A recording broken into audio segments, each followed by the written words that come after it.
Gaza സമാധാന പദ്ധതിയിൽ ആദ്യഘട്ടം അംഗീകരിച്ചിരിക്കുകയാണ് രണ്ട് രാജ്യങ്ങളും. അപ്പോൾ വീണ്ടും ട്രംപ് വിജയിച്ചോ? സമാധാനത്തിൻ്റെ വെള്ളരിപ്രാവുകൾ ഏതാനും ദിവസമായി ഗാസയ്ക്ക് ചുറ്റും വട്ടമിട്ട് പറഞ്ഞിരുന്നു. ഇപ്പോൾ അതാ ലാൻഡ് ചെയ്തിരിക്കുന്നു. ഈ പ്രാവുകൾ ഒക്കെ ഒരു തേന്മാവിൻ കുമ്പത്തിൽ ലാൻഡ് ചെയ്തിരിക്കുന്നു. അതാണ് പ്രാവ് പറത്തിയത് ട്രംപാണോ? ട്രംപ് പ്രാവുകൾ താനേ പറന്നു വന്നാലും അയൽക്കാർ പറത്തി വിട്ടാലും അത് നമ്മളാണ് എന്ന് പറയുന്ന ഒരു സ്വഭാവം ട്രംപിനുള്ളത് കൊണ്ട് പ്രാവുകളുടെ കാര്യം വരുമ്പോൾ അദ്ദേഹം ഈ പ്രാവുകളുടെ മൊത്തത്തിലുള്ള കച്ചവടക്കാരൻ തന്നെയാണ്. സമാധാനത്തിൻ്റെ കച്ചവടക്കാരൻ എന്നുകൂടി പറയാം. ആ കച്ചവടത്തിന് എപ്പോഴും ലാഭമാണല്ലോ. അപ്പോൾ സമാധാന സമ്മാനം, നോബൽ സമ്മാനം എന്ന ലാഭം അത് ആഗ്രഹിച്ച് തന്നെയാണ് ട്രംപ്. പുണ്യം ചെയ്യാനൊന്നുമല്ല, ലാഭം ആഗ്രഹിച്ച് തന്നെയാണ്. വ്യക്തിപരമായ നേട്ടവും വലിയ പോസ്റ്റെറിറ്റി അല്ലെങ്കിൽ വലിയ തൻ്റെ ഒരു ഇടം ലോകത്ത് തന്നെ മാറ്റി നിർത്തി ലോകരാഷ്ട്രീയം ആരും ഇനിയും കൺസിഡർ ചെയ്യരുത് എന്നൊരു വാശിയുള്ളതുപോലെ തോന്നുന്നു. എന്നിരുന്നാലും എൻഡ് ജസ്റ്റിഫൈ ദ മീൻസ് എന്നാണല്ലോ പ്രമാണം. അപ്പോൾ അതുകൊണ്ട് നല്ലൊരു പര്യവസാനം ഉണ്ടാകുമെങ്കിൽ ട്രംപ് പറത്തിവിടുന്ന പ്രാവുകൾ വേണ്ട ഇടങ്ങളിൽ ലാൻഡ് ചെയ്യട്ടെ എന്ന് ആശ്വസിക്കാം. നമുക്ക് അങ്ങനെ ആശംസിക്കുകയും ചെയ്യാം. ഇവിടെ പ്രാവുകളുടെ കാര്യം പറഞ്ഞു വരുമ്പോൾ സമാധാന ചർച്ചകൾ, ട്രംപിൻ്റെ 20 ഇന സമാധാന ഫോർമുല തത്വത്തിൽ ഇസ്രയേലും ഗാസയുടെ പ്രതിനിധികളായി ഹമാസും അംഗീകരിച്ചു എന്ന് തോന്നാം. പക്ഷെ അത് തോന്നൽ മാത്രമാണ്. അത് പൂർണ്ണമായി അംഗീകരിക്കപ്പെടണമെങ്കിൽ 20 ഇനമെന്ന് പറയുന്നത് കോംപ്രിഹെൻസീവാണ്, സമഗ്രമായ പീസ് പ്രപ്പോസലാണ്, ഡീലല്ല പ്രപ്പോസലാണ്. അത് അംഗീകരിക്കപ്പെടണമെങ്കിൽ ഓരോരോ ഘട്ടങ്ങൾ പിന്നിടണം. ആദ്യ ഘട്ടം എന്ന നിലയിൽ ഈജിപ്തിലെ ഷർം അൽ ഷെയ്ഖ് റിസോർട്ടിൽ വെച്ച്, ചെങ്കടൽ തീരത്ത് ഉള്ള റിസോർട്ടാണ്, അവിടെ വെച്ചും കൈറോയിൽ വെച്ചും ഒക്കെയുള്ള മധ്യസ്ഥ ചർച്ചകൾ ഖത്തറും ഈജിപ്തും ഒരു പരിധിവരെ എർദോഗാൻ്റെ റെപ്രസെൻറ്റേറ്റീവായ തുർക്കിയുടെ ആളുകളും വന്നിട്ടുണ്ട്. അതോടൊപ്പം തന്നെ അമേരിക്കൻ പ്രതിനിധികൾ വൻപൻ 2 സ്രാവുകൾ എത്തിയിട്ടുണ്ട്. അത് അമേരിക്കൻ പ്രസിഡന്റിൻ്റെ സ്വന്തം മരുമകൻ ജാറഡ് കുഷ്ണറും അതേപോലെ അമേരിക്ക സ്ഥിരമായി പശ്ചിമേഷ്യ തർക്കപരിഹാരത്തിന് ഉപയോഗിക്കുന്ന സ്റ്റീവ് വിറ്റ്കോഫും അവർ രണ്ടുപേരും കഴിഞ്ഞ ദിവസം ഗസയിൽ അവിടെ പറന്നിറങ്ങി, അതായത് കെയ്റോയിൽ പറന്നിറങ്ങി. അതിൻ്റെ കൂടെ ഫലമാകാം ഇപ്പോൾ ട്രംപ് അടുത്ത ശനിയാഴ്ച വരുന്നു. അദ്ദേഹത്തിൻ്റെ സാന്നിധ്യത്തിലായിരിക്കണം ഒരുപക്ഷെ ബന്ദി കൈമാറ്റത്തിന്റെ അന്തിമമായ നൂലാമാലകൾ വർക്കൗട്ട് ചെയ്യുന്നത്. അടുത്ത ട്രംപിന്റെ ഭീഷണിയാണോ? കാരണം ട്രംപ് 4 ദിവസത്തിന് സമയം നൽകിയിരുന്നു, അല്ലെങ്കിൽ നിങ്ങളെ പാഠം പഠിപ്പിക്കും. അത് കഴിഞ്ഞു പോയില്ലേ? ഈ 4 ദിവസം കഴിഞ്ഞ ഞായറാഴ്ച അമേരിക്കൻ സമയം അവരുടെ പ്രഖ്യാപനം ഉണ്ടായി, ഞങ്ങൾ തയ്യാറാണ് അംഗീകരിക്കാൻ. അത് തത്വത്തിലുള്ള പ്രഖ്യാപനം മാത്രമാണ്. ട്രംപ് പറഞ്ഞത് സൈന്യം പിന്മാറിയിരിക്കണം, വെടി നിർത്തിയിരിക്കണം. ഇസ്രയേൽ വെടിയൊന്നും നിർത്തിയിട്ടില്ല. ഇപ്പോഴാണ് അതേക്കുറിച്ചൊരു ധാരണ വന്നത്. അത് മധ്യസ്ഥ ചർച്ചകളുടെ സഹായം. അല്ല, അതിനുള്ള കാരണം ഇസ്രയേൽ പലതവണയായി യുദ്ധം ആരംഭിച്ചത് മുതൽ പറയുന്നുണ്ടല്ലോ, നിങ്ങൾ ഞങ്ങളുടെ ബന്ദികളെ വിട്ടുതരൂ, എന്നാൽ ഞങ്ങൾ അവസാനിപ്പിക്കാമെന്ന്. ഇപ്പോൾ ഹമാസ് അത് സമ്മതിച്ചിട്ടുണ്ടല്ലോ. ഈ സമാന്തരമായി നടക്കേണ്ട പ്രക്രിയയാണ്. ആരാദ്യം കണ്ണു ചിമ്മും എന്നത് ചോദിച്ചാൽ ആരും ഒരു പക്ഷേ കണ്ണു ചിമ്മി എന്നിരിക്കില്ല. അതുകൊണ്ടാണ് സമാന്തരമായി നടക്കേണ്ട ഒരു പ്രക്രിയ. ഒരു വശത്തെ വെടി നിർത്തണം, സമാന്തരമായി ബന്ദികളെ കൈമാറ്റം ചെയ്യണം. ഇപ്പം 2 തരം ബന്ദികളാണ്. ഒന്ന് ഇസ്രയേലിൻ്റെ 20 ബന്ദികൾ, ഇസ്രയേലിൻ്റെ പൗരന്മാരായ 20 പേര് ജീവനോടെയും 28 പേര് ശവശരീരങ്ങളായും ഗാസയിൽ ഹമാസിൻ്റെ കസ്റ്റഡിയിലുണ്ടാവും. ഈ 20 പേരെയും മൃതദേഹങ്ങളും കൈമാറ്റം ചെയ്യുക ഒരു വശത്ത്. മറുവശത്ത് 2000-ഓളം തടവുകാരാണ്, പലസ്തീൻ തടവുകാരാണ്. അവരുടെ പ്രയോറിറ്റി ലിസ്റ്റ് തയ്യാറാക്കുന്ന തിരക്കിലായിരുന്നു കഴിഞ്ഞ ദിവസങ്ങളിൽ ഹമാസ്. അതായത് അവർക്ക് വിട്ടുകിട്ടേണ്ട പ്രയോറിറ്റി ലിസ്റ്റിൽ ഏറ്റവും മുന്തിയ സ്ഥാനമുള്ളത് ഇസ്രയേലിനെതിരെ വലിയ ആക്രമണം നടത്തിയ ആളുകളാണ്, ഇസ്രയേൽ പിടിച്ചു വെച്ചിരിക്കുന്ന ആളുകളാണ്. അവരെ വിട്ടുതരുന്ന കാര്യം വരുമ്പോൾ ഇസ്രയേൽ എങ്ങനെയാണ് പ്രതികരിക്കുന്നതെന്ന് കൃത്യമായി അറിയാനാവില്ല. ഒരു നമ്പർ പറയാൻ എളുപ്പമാണ്: 250 തടവുകാർ, ജീവപര്യന്തം തടവിന് ശിക്ഷിക്കപ്പെട്ടവർ. പിന്നീട് 1700 പേർ ഹമാസിന്റെ ആളുകൾ ഉൾപ്പെടെയുള്ള ആളുകളെ ഗാസയിൽ നിന്നും അറസ്റ്റ് ചെയ്ത് ഇസ്രയേൽ കൊണ്ടുപോയി തടവിൽ പാർപ്പിച്ചിരുന്ന 1700 പേർ. അതിൽ ഇസ്രയേലിന് ഒരു പ്രിഫറൻസ് ഉണ്ടാകും. തങ്ങൾക്ക് ഒരിക്കലും വിട്ടുകൊടുക്കാനാവാത്ത ആളുകൾ. നോക്കൂ, യഹിയ സിൻവാറിനെ ഉൾപ്പെടെ, പിന്നീട് ഹമാസിന്റെ തലവനായ യഹിയ സിൻവാറിനെ ഉൾപ്പെടെ ഇസ്രയേലിന്റെ തടവിലായിരുന്നു, അല്ലേ? ഇസ്മായിൽ ഹനിയ ഇസ്രയേൽ തടവിലായിരുന്നു. ഈ തടവിൽ നിന്ന് വിട്ടു കിട്ടിയവരല്ലേ പിന്നീട് വൻപൻ വിപത്തായി ഇസ്രയേലിനെതിരെ പെയ്തിറങ്ങിയത്. അതുകൊണ്ട് ഇസ്രയേൽ വലിയ പാഠങ്ങളൊക്കെ പഠിച്ച രാജ്യം തന്നെയാണ്. അതുകൊണ്ട് ഈ 2000-ഓളം പേരെ, 20 പേർക്ക് പകരം 2000-ഓളം പേരെ ജീവനോടെ ഇസ്രയേൽ വിട്ടുകൊടുക്കും എന്ന് പറയുമ്പോഴും അതിൻ്റെ നൂലാമാലകൾ വർക്കൗട്ട് ചെയ്യേണ്ടതുണ്ട്. അതുകൊണ്ടാണ് 72 മണിക്കൂർ സമയം, ഇന്ന് രാവിലെ മുതൽ 72 സൈനികരെ പിൻവലിക്കുമെന്ന് പറയുന്നുണ്ടല്ലോ. അതെങ്ങനെയായിരിക്കും? സൈന്യം ഇപ്പോൾ ഇസ്രയേൽ പോയിട്ട് തിരിച്ചു വരുന്നത്. ഇസ്രയേൽ ഇപ്പോൾ ഗാസയുടെ ഏതാണ്ട് 90% സ്ഥലങ്ങളും യഥാർത്ഥത്തിൽ ഡിഫാക്ടോ ഇസ്രായേൽ സൈന്യത്തിന്റെ നിയന്ത്രണത്തിൽ തന്നെയാണ്. ഗാസ സിറ്റിയോട് ചേർന്ന കുറച്ച് ഭാഗങ്ങൾ, തീരപ്രദേശത്തെ വളരെ ചെറിയൊരു സ്ട്രിപ്പ്, ഗാസ തന്നെ ചെറിയൊരു സ്ട്രിപ്പാണ്, അതിൻ്റെ തന്നെ കടൽ തീരത്തെ ചെറിയൊരു ഭാഗം, അത് മാത്രമാണ് ഇപ്പോഴും ഹമാസിന്റെ ഒറ്റപ്പെട്ട തുരുത്തുകൾ. അവിടെ നിന്നും ആ പ്രദേശത്ത് നിന്നും ഇസ്രായേൽ ഏതാനും കിലോമീറ്ററുകൾ പിന്നേക്ക് മാറുന്നു. 365 സ്ക്വയർ കിലോമീറ്റേഴ്സ് മാത്രമാണ് ഗാസയുടെ വിസ്തീർണം. അതിൻ്റെ കുറച്ചുകൂടി ഭാഗത്തേക്ക് ഇസ്രായേൽ മാറുന്നു എന്നതാണ് സൂചനകൾ. ഇസ്രായേൽ ആദ്യഘട്ടത്തിൽ അതിനുള്ള വിസമ്മതം പറഞ്ഞു, എങ്കിൽ പോലും ഇപ്പോൾ അതൊരു ധാരണയായി.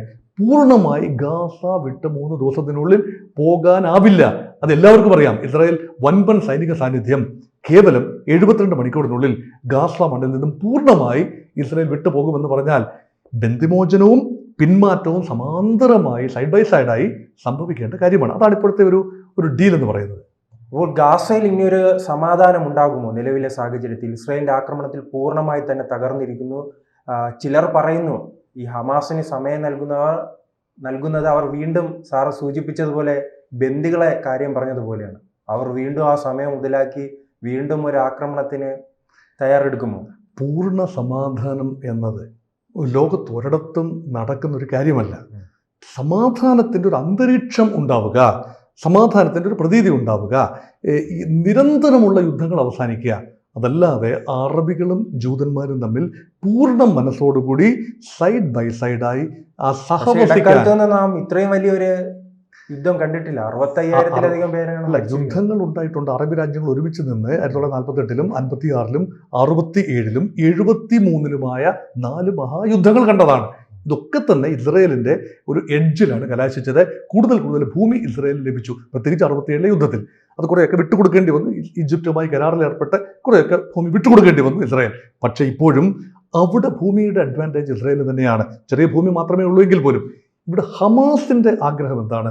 ആത്യന്തികമായി ഹമാസ് പലസ്തീന് വേണ്ടി സംസാരിക്കുന്നു എന്നാണ് ഹമാസ് പറയുന്നത്. അത് ഒട്ടൊക്കെ ശരിയാണ് താനും. അവർ ഉപയോഗിക്കുന്ന മാർഗങ്ങൾ അംഗീകരിക്കാവുന്ന മാർഗങ്ങളല്ല. ഇസ്രായേലിലെ 1200 പേരെ കടന്നു കയറി വധിക്കുമ്പോൾ അവർ നിസ്സഹായരായ ആളുകളാണ്. ഇസ്രായേൽ എന്ന രാജ്യത്തിന്റെ നിലപാടുകളോട് വിയോജിപ്പുണ്ടാവാം, പക്ഷെ ഉപയോഗിച്ച മാർഗം ഹീനമാണ്. ഇസ്രായേൽ തിരിച്ചുപയോഗിച്ച മാർഗം അതിഹീനമാണ്. രണ്ടും ന്യായീകരിക്കാനാവില്ല. അപ്പോൾ സാറ് പറഞ്ഞ ഭൂപ്രകൃതിയുമായി ബന്ധപ്പെട്ട് ഇപ്പോഴും ഈ യുദ്ധത്തിലും ലാഭം ഇസ്രായേലിനാണ്.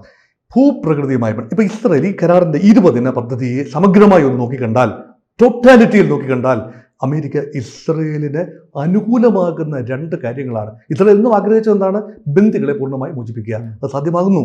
2, ഹമാസിനെ അവസാനിപ്പിക്കുക. ഈ രണ്ടാമത്തെ കാര്യത്തിലാണ് ഇപ്പോൾ ആശയക്കുഴപ്പം. ബന്ദികളെ പൂർണ്ണമായി മോചിപ്പിക്കുന്നു, അതിന് പകരമായി ഇസ്രായേല് പിന്മാറുന്നു. ഗാസ പൂർണ്ണമായി ഇസ്രായേൽ പിടിച്ചു വെക്കണം എന്നത് ആത്യന്തികമായ ആഗ്രഹമാകാം. താൽക്കാലികമായ ലക്ഷ്യങ്ങളിൽ ഗാസയുടെ പൂർണ്ണ നിയന്ത്രണം ഇസ്രായേലിന് വേണമെന്ന് ഇസ്രായേൽ ഇപ്പോൾ പറയാൻ സാധ്യത കുറവാണ്. അല്ലെ, പൂർണ്ണമായി പിന്നോട്ട് പോകുമെന്ന് പറയുമ്പോൾ ഈ ഒക്ടോബർ 7-ന് ഈ സൈന്യം എവിടെ നിന്നോ ആ ഭാഗത്തേക്ക് അവിടേക്ക് പോകണം. ഹമാസ് പറയുന്നത് ഒക്ടോബർ 7-ന് നിന്ന ഭാഗത്തേക്ക് നല്ല. ഒക്ടോബർ 2023 അല്ല ഹമാസ് പറയുന്നത്. 1967-ലെ യുദ്ധത്തിന് മുൻപുണ്ടായിരുന്ന അതിർത്തികളിലേക്ക് പോകണം. കാരണം 1967-ലെ യുദ്ധത്തിലാണ് ഈജിപ്തിൽ നിന്നും സൈനായ് മരുഭൂമി പിടിച്ചെടുക്കുന്നത്. അതുപോലെ ഗാസ പിടിച്ചെടുക്കുന്നത് ആ സമയത്താണ്. വെസ്റ്റ് ബാങ്ക് പിടിച്ചെടുക്കുന്നത് ആ സമയത്താണ്. അതായത് ട്രാൻസ് ജോർഡാൻ മേഖല പിടിച്ചെടുക്കുന്നു. സിറിയയുടെ കയ്യിൽ നിന്നും ഗോലാൻ കുന്നുകൾ പിടിച്ചെടുക്കുന്നത് ആ സമയത്താണ്. അതിന് മുൻപുള്ള അതിർത്തികളിലേക്ക് ഇസ്രായേൽ ചുരുങ്ങണം. ചുരുക്കത്തിൽ 1948-ൽ ഉണ്ടായിരുന്ന പീസ് പ്ലാൻ അനുസരിച്ച് 45% ഭൂമിയും കാര്യമാണെന്ന് ഹമാസിന് തന്നെ ധാരണ. ഒരു നെഗോഷിയേഷൻ പറയുമ്പോൾ നടക്കാത്ത കാര്യങ്ങളല്ലേ, വില കയറ്റിയല്ലേ പറയൂ. അത് പിന്നീടല്ലേ നെഗോസിയേഷനിലൂടെയല്ലേ നടപ്പാക്കിയെടുക്കേണ്ടത്. അതുകൊണ്ട് ഹമാസ് അത് കയറ്റി പറഞ്ഞു. അത് സാധ്യമല്ല എന്ന് എല്ലാവർക്കും അറിയാം, മധ്യസ്ഥ രാജ്യങ്ങൾക്കും അറിയാം. അതുകൊണ്ട് ഇസ്രായേൽ ഒരു കാര്യം പറഞ്ഞു, സംസാരിക്കാമല്ലോ, പക്ഷേ ഗാസയെക്കുറിച്ച് മാത്രം സംസാരിക്കാം. ഗാസയിൽ നിന്നാണ് ആക്രമണം ഉണ്ടായത്. വെസ്റ്റ് ബാങ്കിനെ കുറിച്ച് ഒരു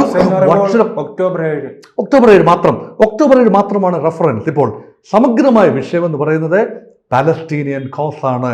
ഓസ്ലോ കരാറിന്റെ 93-ലെയും 95-ലെയും ഓസ്ലോ കരാറിന്റെ അടിസ്ഥാനത്തിൽ 2 സ്വതന്ത്ര പരമാധികാര രാഷ്ട്രങ്ങൾ, ഇതാണ് ആത്യന്തികമായ പീസ് ഫോർമുല.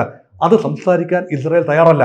കാറ്റഗോറിക്കായി ഇസ്രായേൽ പ്രധാനമന്ത്രിയും ഇസ്രായേൽ ആഭ്യന്തരമന്ത്രിയും ധനകാര്യമന്ത്രിയും സുരക്ഷാ മന്ത്രിയും എല്ലാം തന്നെ പറഞ്ഞ കാര്യമാണ്, ഞങ്ങൾ അതേക്കുറിച്ചൊരു സംസാരമില്ല, ഇത് തമ്മിൽ ലിങ്ക് ഇല്ല. ഇപ്പോൾ ഗാസ മാത്രം. ഗാസയുടെ വിഷയത്തിൽ തന്നെ ഇപ്പോഴത്തെ ആദ്യ റൗണ്ട് ചർച്ച എന്താണ്? ബന്ദി കൈമാറ്റത്തെക്കുറിച്ചും സേനാ പിന്മാറ്റത്തെക്കുറിച്ചും മാത്രമാണ്. ഹമാസിന്റെ നിരായുധീകരണം അടുത്ത റൗണ്ടിലാണ് വരുന്നത്. അവിടെ വരുമ്പോഴാണ് പ്രശ്നം വരുന്നത്. ഹമാസ് നിരായുധീകരിക്കപ്പെടുമോ? നിരായുധീകരിക്കപ്പെട്ടാൽ ആരുടെ മുമ്പിലാണ് ആയുധം വെച്ച് ഹമാസ് ഈ ഡീമിലിറ്ററൈസ് ചെയ്യുന്നത്? വലിയ ചോദ്യമാണ്. ഹമാസിന്റെ നിയന്ത്രണം ഭരണകൂടത്തിൽ എത്രത്തോളം ഉണ്ടാകും? ഹമാസ് പറയുന്ന ഉദ്യോഗസ്ഥരെയാണോ ടെക്നോക്രാറ്റുകൾ? ഹമാസ് പറഞ്ഞു മാറി നിൽക്കാം, പക്ഷേ പുതിയതായി വരുന്ന അരാഷ്ട്രീയ ടെക്നോക്രാറ്റുകൾ അവർക്കായിരിക്കുമല്ലോ ഇടക്കാല ചുമതല. അവരെ ആര് നിശ്ചയിക്കും? അറബ് രാജ്യങ്ങൾ നിശ്ചയിക്കുമോ? അമേരിക്ക നിശ്ചയിക്കുമോ? അതോ പാലസ്തീൻ ജനതയുടെ ഇടയിൽ നിന്ന് എടുക്കുമോ? അതോ ഗാസയുടെ മണ്ണിൽ നിന്ന് തന്നെ ഹമാസിന് താല്പര്യമുള്ളവരെ എടുക്കുമോ? ധാരണയായിട്ടില്ല. അത് വരുമ്പോൾ വീണ്ടും തർക്കങ്ങൾ കൂടുതലായി വരാം. അത് മാത്രമല്ല, ഇസ്രയേലിലേക്ക് നോക്കൂ. ഇസ്രായേൽ പ്രധാനമന്ത്രി ബെഞ്ചമിൻ നെതന്യാഹു നൂൽപാലത്തിലൂടെ സഞ്ചരിച്ചു കൊണ്ടിരിക്കുകയാണ് രാഷ്ട്രീയമായി. അദ്ദേഹത്തിന് സ്വന്തമായി അദ്ദേഹത്തിന്റെ പാർട്ടിക്ക് ഭൂരിപക്ഷമില്ല എന്ന് ഓർക്കണം. ഇറ്റാമിർ ബെൻഗ്യൂർ എന്ന് പറയുന്ന സുരക്ഷാ മന്ത്രിയുടെയും അതുപോലെ മോഡ്രിഡ്ജ് എന്ന് പറയുന്ന ധനകാര്യമന്ത്രിയുടെയും ഒക്കെ പാർട്ടികളുടെ പിൻബലത്തിലാണ് ഇദ്ദേഹം അധികാരത്തിലിരിക്കുന്നത്. ഇവരുടെ ആഗ്രഹം എന്താണ്? ഹമാസിനെ നിലനിർത്തിക്കൊണ്ടുള്ള ഒരു കരാറിനും അവരനുകൂലമല്ല. ഇസ്രായേൽ മന്ത്രിസഭ ഏതാനും മണിക്കൂറുകൾക്കുള്ളിൽ ഇന്ന് തന്നെ ഇസ്രായേൽ മന്ത്രിസഭ ഈ വിഷയം പരിഗണിക്കുന്നു. വേറിട്ട സ്വരം അവിടെ ഉണ്ടാകാം. തത്വത്തിൽ പിന്മാറ്റം അംഗീകരിക്കുന്നു എങ്കിൽ വേറിട്ട സ്വരം ഉണ്ടാകാം. സാർ പറഞ്ഞു വരുന്നത് ഈ സമാധാന കരാറുമായി ബന്ധപ്പെട്ട് ട്രംപിന് സമാധാനത്തിനുള്ള നൊബേൽ സമ്മാനം ലഭിച്ചാലും ഗാസയിലും ആ പ്രദേശങ്ങളിലും ഇടക്കാലത്തൊന്നും സമാധാനം വരാൻ പോകുന്നില്ല. സമാധാനം വരണമെങ്കിൽ ആത്യന്തികമായി ഇത് താൽക്കാലിക ഇരുട്ടുകൊണ്ട് ഓട്ട അടയ്ക്കുകയാണ്. അവിടെ തൽക്കാലത്തേക്ക് ഓട്ട അടച്ചൊരു പ്രതീതി ഉണ്ടാകും. ഗാസയുടെ ദുരിതത്തിന് താൽക്കാലിക അറുതി, അത് സത്യമാണ്. അവിടേക്ക് ഭക്ഷണ സാധനങ്ങൾ എത്തും, മരുന്നെത്തും, വെള്ളമെത്തും, വെളിച്ചമെത്തും, എല്ലാം എത്തും. ഗാസയുടെ ആക്രമണം നിലയ്ക്കുന്നു, മനുഷ്യന് ശ്വാസം വിടാനുള്ള അവസരം കിട്ടുകയാണ്. പക്ഷേ സമാധാനം വരണമെങ്കിൽ പലസ്തീൻ ജനത ഇസ്രയേലിനെ അംഗീകരിച്ചേ മതിയാകൂ. ഇസ്രയേൽ പാലസ്തീൻ എന്നത് സ്വതന്ത്ര രാജ്യമായി ആത്യന്തികമായി അംഗീകരിച്ചേ മതിയാകൂ. അംഗീകരിക്കാതെ എങ്ങനെയാണ് മുന്നോട്ട്? രണ്ട് ജനതകൾക്ക് അവിടെ അധിവസിക്കാൻ കഴിയണം, സഹവസിക്കാൻ കഴിയണം. അത് രണ്ട് രാജ്യങ്ങളായിട്ടല്ലാതെ ഒരൊറ്റ രാജ്യം. പലരും പറയും ഒറ്റ രാജ്യമായി ഇസ്രയേൽ പാലസ്തീൻ, ഒറ്റ രാജ്യമായി. അപ്പോൾ ആരായിരിക്കും ഭരണകൂടം? അത് വീണ്ടും പ്രശ്നങ്ങളല്ലേ? ഇന്ത്യയും പാകിസ്ഥാനും ഒറ്റ ഒരു യൂണിറ്റായി നിന്നിരുന്നെങ്കിൽ എങ്ങനെയാണ് മുന്നോട്ട് പോകുമ്പോൾ അഖണ്ഡ ഭാരതം? അതുപോലെ ഒരു സങ്കല്പമല്ലേ ഇത്? അത് സാധിക്കില്ല എന്നതുകൊണ്ട് തീർച്ചയായും പലസ്തീനിയൻസിന് അവർക്ക് അവകാശപ്പെട്ട ഒരു ഭാഗം കൊടുക്കണം. പക്ഷേ ഇസ്രയേലിനെ അംഗീകരിച്ചുകൊണ്ടാവണം അത്. ഇസ്രയേലിന് സുരക്ഷാ ഉറപ്പുകൾ ലഭിക്കണം. അതാര് കൊടുക്കും? അറബ് രാജ്യങ്ങൾ അവിടെ ഉണർന്ന് പ്രവർത്തിക്കണം. തിരിച്ച് ഹമാസിന് ആര് ഉറപ്പുകൾ കൊടുക്കും? ഹമാസിനല്ല, പലസ്തീൻ ജനത. ഹമാസിന് പോയിക്കോട്ടെ, ഹമാസ് എന്നത് വിഷയമല്ല. പലസ്തീൻ ജനതയ്ക്ക്, ഗാസയിലെ ആളുകൾക്ക് ആരാണ് ഉറപ്പ് കൊടുക്കേണ്ടത്? അത് അമേരിക്ക ഉറപ്പ് കൊടുക്കേണ്ടി വരും. ഇസ്രയേലിന് വേണ്ടി സംസാരിക്കുന്നത് ഡിഫാക്ടോ അമേരിക്കയാണ്. അങ്ങനെയെങ്കിൽ ഈ വെടിനിർത്തൽ കരാറിന്റെ അന്തസ്സത്ത ഇസ്രയേൽ പാലിക്കുന്നില്ല എങ്കിൽ അമേരിക്ക ഇസ്രയേലിനെ കായികമായി തന്നെ തടയേണ്ടി വരും. അതിന് തയ്യാറാണോ അമേരിക്ക? അമേരിക്കയുടെ പബ്ലിക് ഒപ്പീനിയൻ അനുകൂലമാണോ? അമേരിക്കയുടെ ട്രംപ് ഉൾപ്പെടെയുള്ള ഒരു വ്യവസ്ഥ അതിന് അനുകൂലമാണോ? വലിയ ചോദ്യങ്ങളാണ്. അതുകൊണ്ടാണ് രണ്ടാം ഘട്ടത്തിലേക്ക്, ആദ്യഘട്ടം സ്മൂത്തായി മുന്നോട്ട് പോകും. ബന്ദികൾ കൈമാറും. ബന്ദികൾ കൈമാറ്റം ചെയ്യപ്പെട്ട് ഇസ്രയേൽ എത്തിക്കഴിഞ്ഞാൽ ഇസ്രയേലിന്റെ റൈറ്റ് വിങ് എക്സ്ട്രീമിസ്റ്റ് ഗ്രൂപ്പുകൾ ഹമാസിനെ പാഠം പഠിപ്പിക്കുക, തച്ചുടയ്ക്കുക, ആ നിലപാടിലേക്ക് നീങ്ങിയാൽ എന്താണ് സംഭവിക്കുക? കൃത്യം പറയാനാവില്ല. നാളുകളിൽ എന്താണ് സംഭവിക്കുന്നത് ഇപ്പോൾ കൃത്യമായി സൂചിപ്പിക്കാനാവില്ല. അല്ല, അങ്ങനെ ഇരിക്കുമ്പോഴും ഈ ഹമാസിന്റെ ഭാവി എന്താണ്? പൂർണ്ണമായി തന്നെ കേഡറുകൾ നഷ്ടപ്പെട്ടിട്ടുണ്ട്. ആയുധം ലഭിക്കുമോ എന്നുള്ള കാര്യം ഇനി ഭാവിയിൽ സംശയമാണ്. ഹമാസ് ഒരു ആശയമല്ല. ഹമാസിനെ നമ്മൾ എങ്ങനെ കാണുന്നു എന്നതനുസരിച്ചിരിക്കും. ഹമാസിനെ ഒരു സായുധ സൈനിക സംഘടന വിത്ത് എ പൊളിറ്റിക്കൽ മോട്ടീവ് കണ്ടാൽ അത് ഇനി ഒരു പക്ഷേ നടക്കില്ല. ഒരു മെലോഡൗൺ ഹമാസ് ഒരു ആശയമായി നിൽക്കും. ഹമാസ് എന്ന പേരിലായിരിക്കില്ല. ഹമാസ് ഒരു പക്ഷേ ഡിസ്മാൻഡിൽ ചെയ്യപ്പെട്ടേക്കാം. പക്ഷേ മറ്റൊരു പേരിൽ ഹമാസ് ഉയർത്തിയ ആശയം, സ്വതന്ത്ര പരമാധികാര പാലസ്തീൻ എന്ന ആശയം നിലനിൽക്കാൻ തന്നെയാണ് സാധ്യത. അതുകൊണ്ട് Hamas or no Hamas, the idea you can kill a man but you cannot kill his idea എന്ന് പറയുന്നത് പോലെയാണ്. അതുകൊണ്ട് അക്കാര്യത്തിലും ധാരണ ഉണ്ടാകാതെ ആത്യന്തിക സമാധാനം പശ്ചിമേഷ്യയിൽ ഉണ്ടാവില്ല. കൂടുതൽ വാർത്തകളും വിശേഷങ്ങളും നിങ്ങളിലേക്ക് എത്താൻ ABC മലയാളം സബ്സ്ക്രൈബ് ചെയ്യുക, ബെൽ ബട്ടണും അമർത്തുക.